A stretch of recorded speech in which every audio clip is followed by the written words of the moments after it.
সুপ্রিয় দর্শক, আসসালামু আলাইকুম। আপনাদের সবাইকে স্বাগত জানাচ্ছি এখনকার আলোচনা। আপনাদের সঙ্গে আছি আমি সিরাজুল ইসলাম।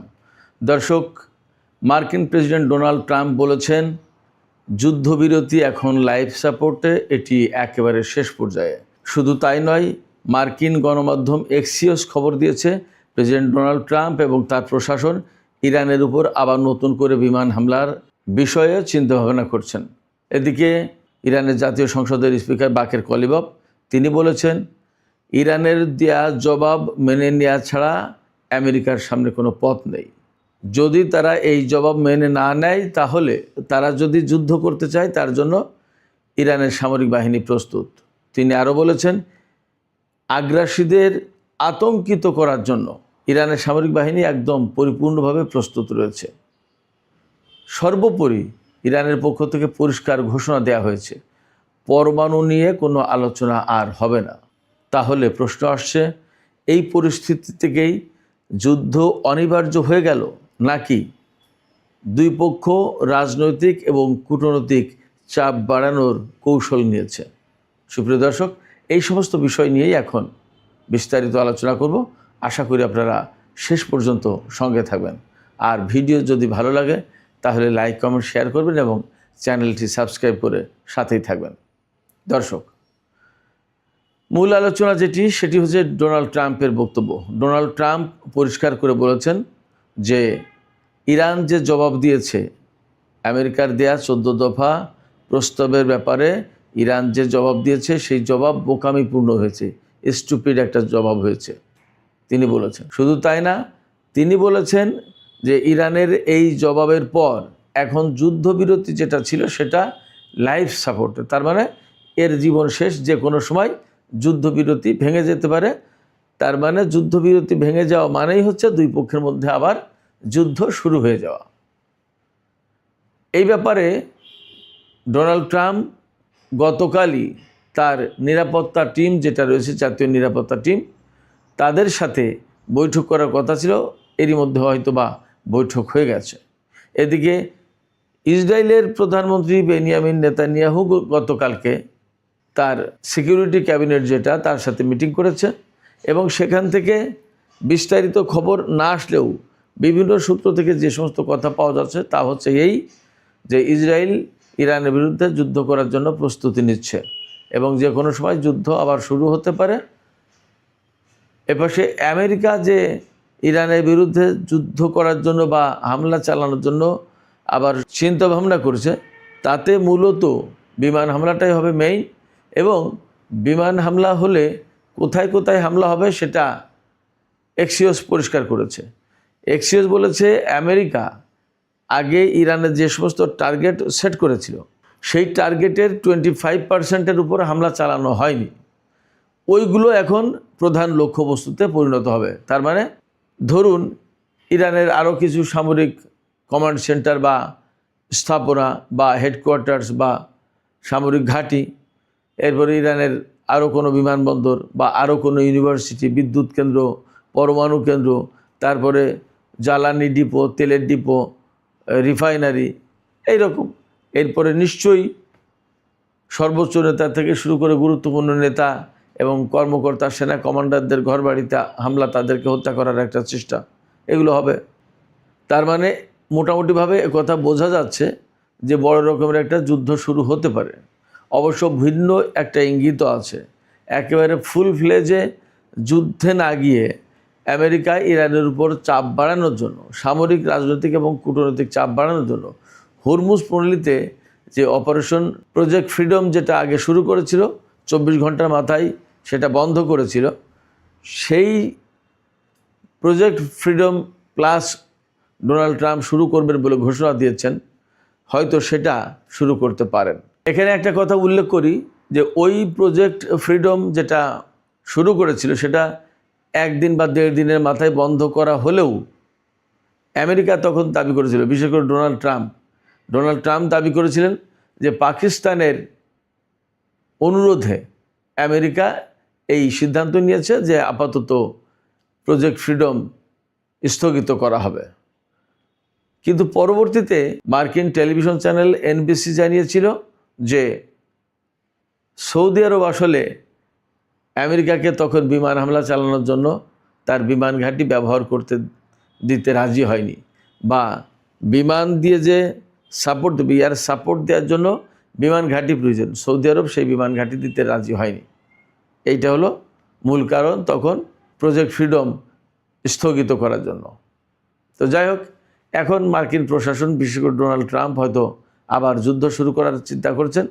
কমপক্ষে ইরানের বিরুদ্ধে হরমুজ পল্লীতে অবরোধ কার্যকর রাখার জন্য প্রজেক্ট ফ্রিডম প্লাস শুরু করতে পারেন।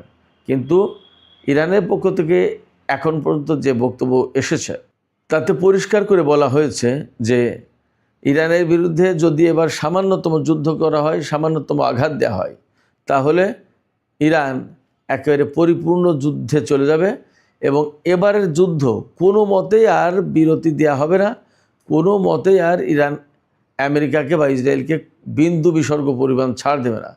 এবারে আক্রমণ যেটা হবে, পাল্টা আক্রমণ, ইরান যে পাল্টা আক্রমণ চালাবে সেটা হবে একেবারে চূড়ান্ত। তার মানে চূড়ান্ত হিসাব নিকাশ এইবারে যুদ্ধে ইরান করবে ইসরায়েল এবং আমেরিকার সাথে।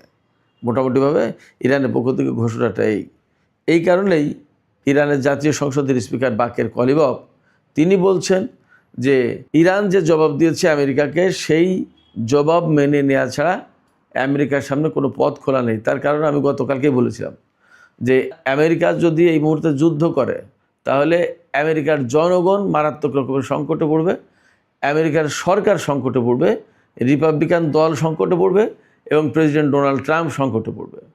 এই সংকটগুলো রাজনৈতিক, অর্থনৈতিক সব ধরনের। তো সেই জায়গায় তিনি যুদ্ধ শুরু করতে পারবেন না সহজে, যতই হোক যুদ্ধ শুরু করতে হয়তো পারবেন না।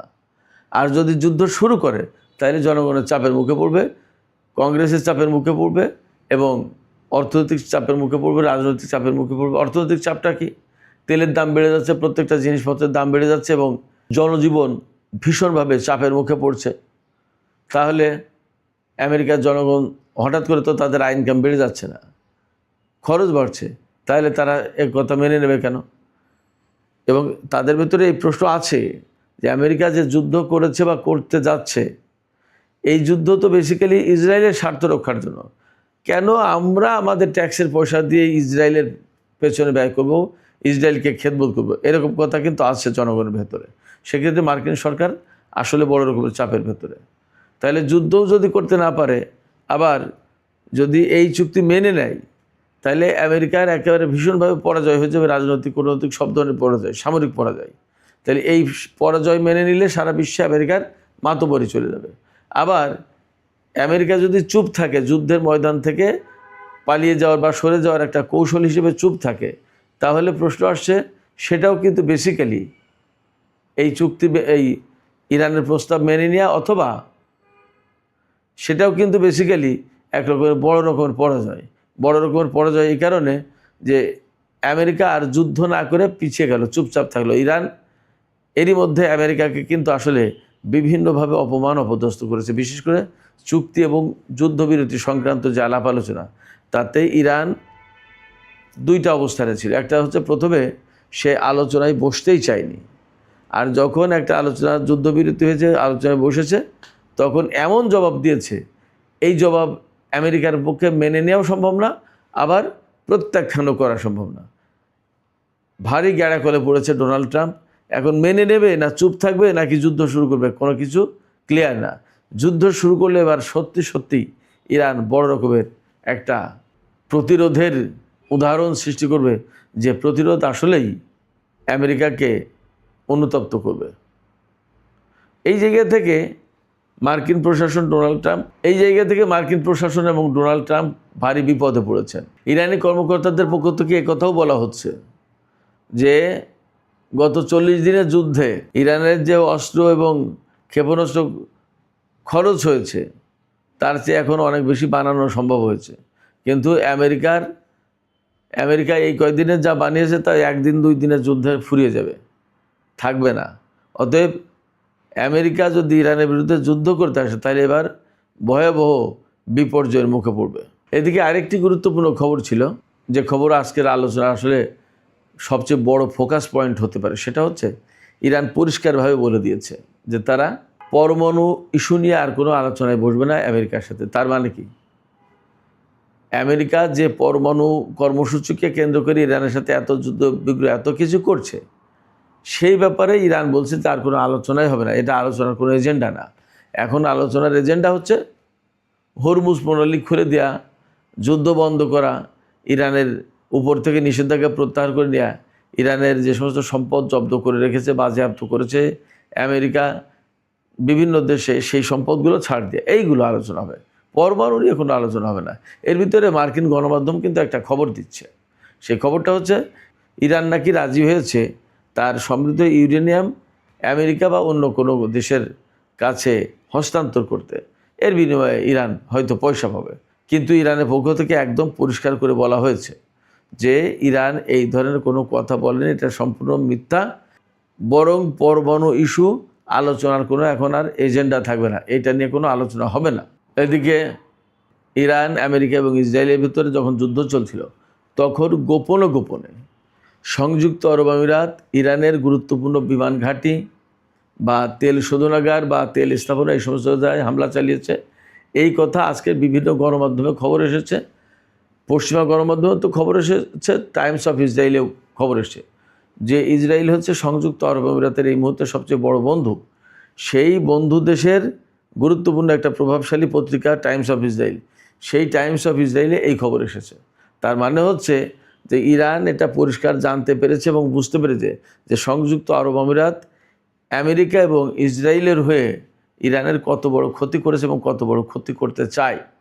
এই বিষয়টা বোঝার পরেই মূলত সংযুক্ত আরব আমিরাতের বিরুদ্ধে গত কয়েকদিন ধরে ইরান ব্যাপকভাবে ক্ষিপ্ত হয়ে রয়েছে এবং ইরান বারবার বলছে যে এবার কোনো রকমের কিছু হলে একদম সংযুক্ত আরব আমিরাতের প্রতি ইঞ্চি ভূমিকে একদম তামা করে দেওয়া হবে।